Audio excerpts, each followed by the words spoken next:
I live in a small town in the Midwestern United States, which in winter seems even more confined and isolated. The frost is biting, the snow is thickly carpeted on the narrow streets, and the sparse streetlights illuminate the road with a dim yellow glow. Most of the houses in the town are old, many of them dating back to the early 20th century, with characteristic creaky floors and poorly insulated windows. Life here is slow, especially after the holidays, when the Christmas rush is replaced by silence and emptiness.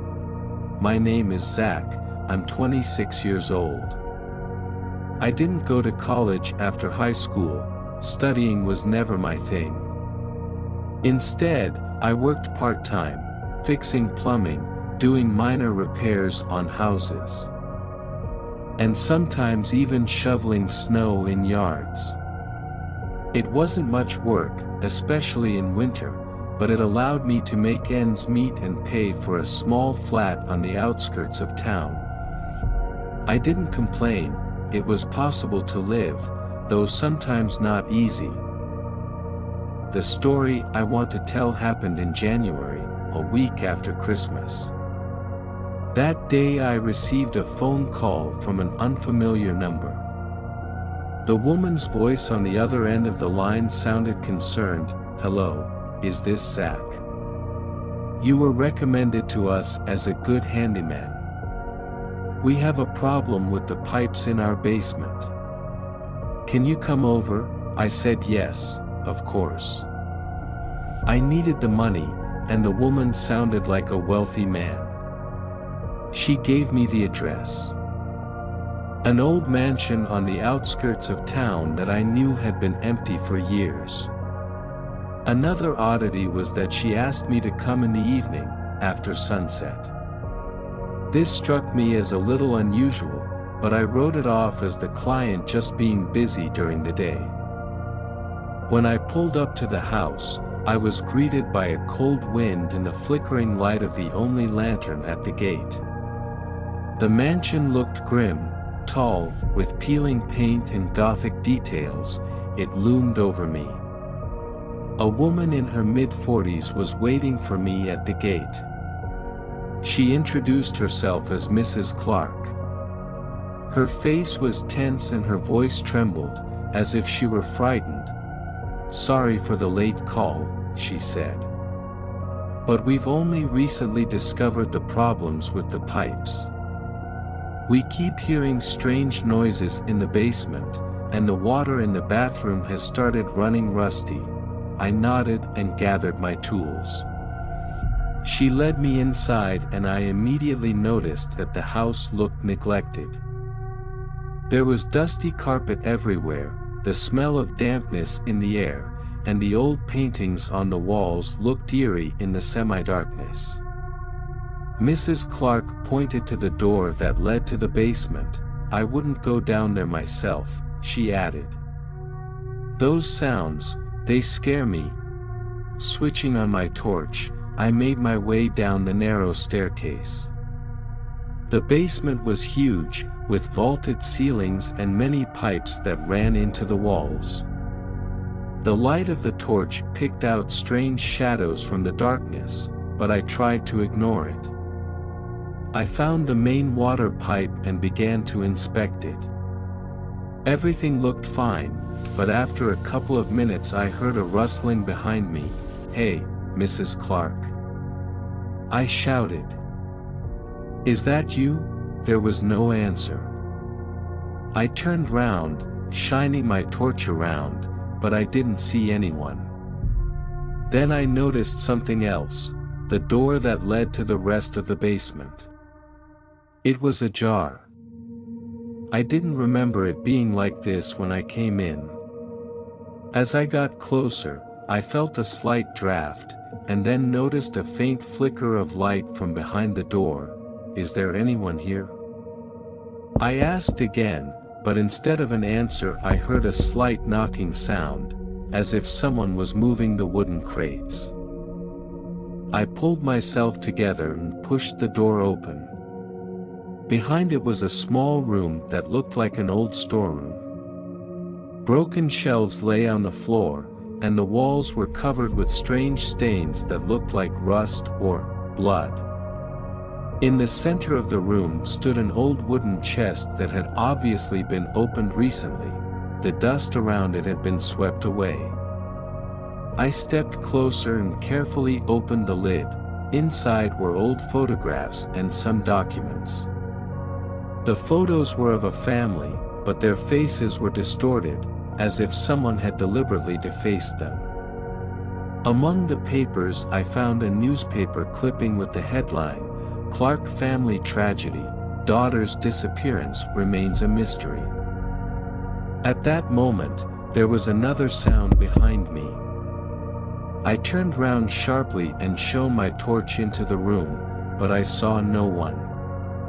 My heart was pounding. I decided it was time to go back upstairs and tell Mrs. Clark everything. When I got upstairs, the house felt colder. I called out to the landlady, but there was no answer. Then I noticed that the front door was ajar. When I looked out, I didn't see anyone. She seemed to have just disappeared. I didn't know what to do. This house obviously held some dark secret.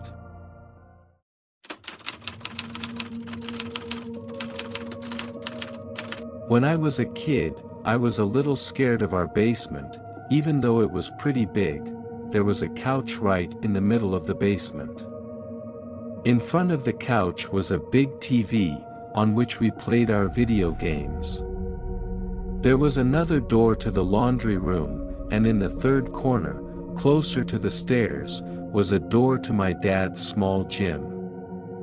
My dad usually sat in the living room on the first floor, so all of our video games were downstairs, on the old TV, because our dad didn't sit there often. I'm the youngest in the family. I have an older brother. I was 6 years old when this happened. My older brother wasn't home. He must have been playing with other kids. It was just me and my mom at the time. I usually played video games with my brother in the basement, so I wasn't scared, but since I was alone, I remember feeling a little uneasy walking down the stairs. The door to the basement was terrifying because it didn't stay open. It would just slowly close unless there was something in front of it to hold it open, making me feel even more isolated from my mom upstairs. I was playing old video games that I liked at the time, alone on that gray couch. Any sound in the basement would make me pause the game and look in the direction it was coming from. I could hear it. There were always creepy sounds coming from the laundry room, and even though I was used to them, sometimes they still scared me. They were usually familiar sounds, but when I heard an unusual noise coming from the laundry room, I paused the game. It wasn't the sound of a washing machine or a boiler. It was the sound of something falling to the floor and bouncing once or twice. I remember jumping up from the couch and running upstairs to find my mom and tell her there was someone in the basement. And I remember my mom's calm reaction, asking me what was wrong and then explaining that there was no one downstairs. To make me feel better, she came down to the basement with me, opened the door to the laundry room, turned on the light and looked inside for a few seconds. Then she closed the door and said there was no one there. Naturally, I felt better, and she went back upstairs, and I went back to playing video games. I don't remember how much time passed before I went upstairs to get something to eat. Mom was already making dinner. I remember it was dark outside, which only increased my fear of the basement. There were 2 small windows in the basement that let in light during the day, so it was completely dark at night. I finally went down there and heard the heater in the laundry room turn on. Only really loudly. I turned around and noticed that the door to the laundry room was open. I got up from the couch and slowly walked to the door to the laundry room. It was completely dark inside. I was scared to turn on the light. I just wanted to close the door. I gathered up my courage, ran to the door, slammed it, and then went back to the couch. For some reason, I felt safer on the couch. Somehow, I never thought, weirdly, that the door magically opened even though my mom had closed it earlier. The next thing I knew, a man's voice was behind me, and at first my brain didn't understand what the hell I just heard. It didn't seem real at first.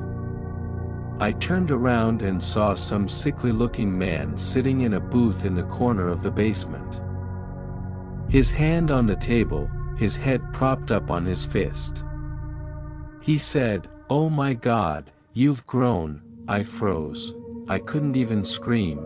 I just stared at the man in the corner, my mouth open and shaking. He slowly stood up in this crooked, hunched position, and it seemed like he was slowly walking toward me, saying, "Your mom won't let me come see you guys." I was finally able to scream and ran for the stairs. I screamed "Mom" all the way to the kitchen. I slammed the basement door shut and locked it. I was screaming and crying, telling my mom there was a man downstairs. I saw the look on her face and she was terrified. She called 911 and I weirdly don't remember what happened in those few moments before the police arrived. I just remember a bunch of cops showing up and going down into the basement. I was with my mom and a cop in a safe house while they searched for him, and the man they found was my uncle, who we had no contact with, my mom's brother, who was basically kicked out of our family for raping children. Our parents didn't want him anywhere near us and my mom didn't want any contact with him. He broke into the house and hid in the basement for who knows how long. I didn't even know his face because the last time I saw him was when I was really little. I haven't seen him since. He's back in prison for another 4 years for another sex crime. We don't know where he is now.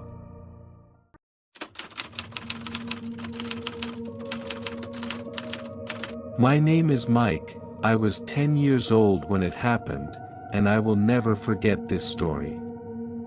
It all happened in winter, on my grandfather's birthday. His holiday always fell in mid-January, when the frost was getting stronger, and the trees around the house were covered with snow. We all came to his country house, where the closest people gathered.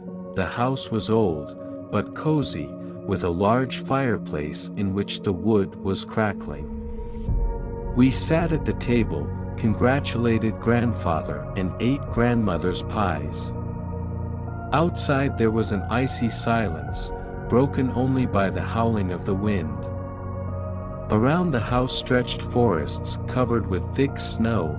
Tommy and I quickly got bored among adult conversations and decided to have some fun. First, we ran around the house, playing tag, and then Tommy suggested playing hide and seek. When it was my turn to hide, I decided to climb into the basement.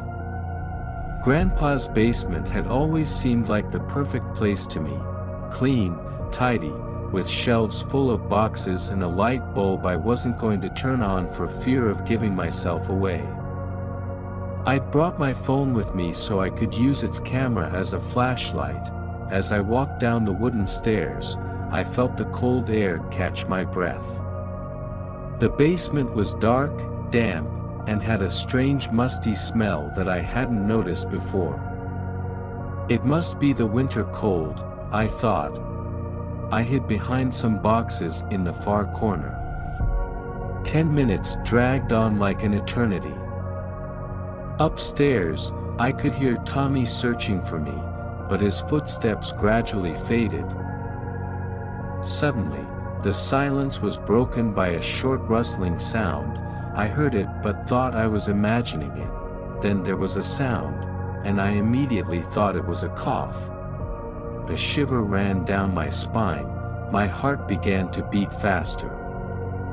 The sound was coming from the far corner of the basement, where my grandfather kept old things. I shone the camera of my phone there and froze. There was a man lying on the floor.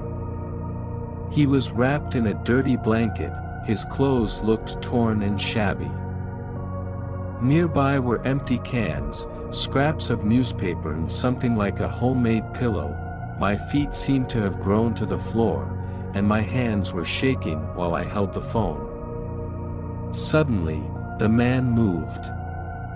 He raised his head, and then slowly began to rise.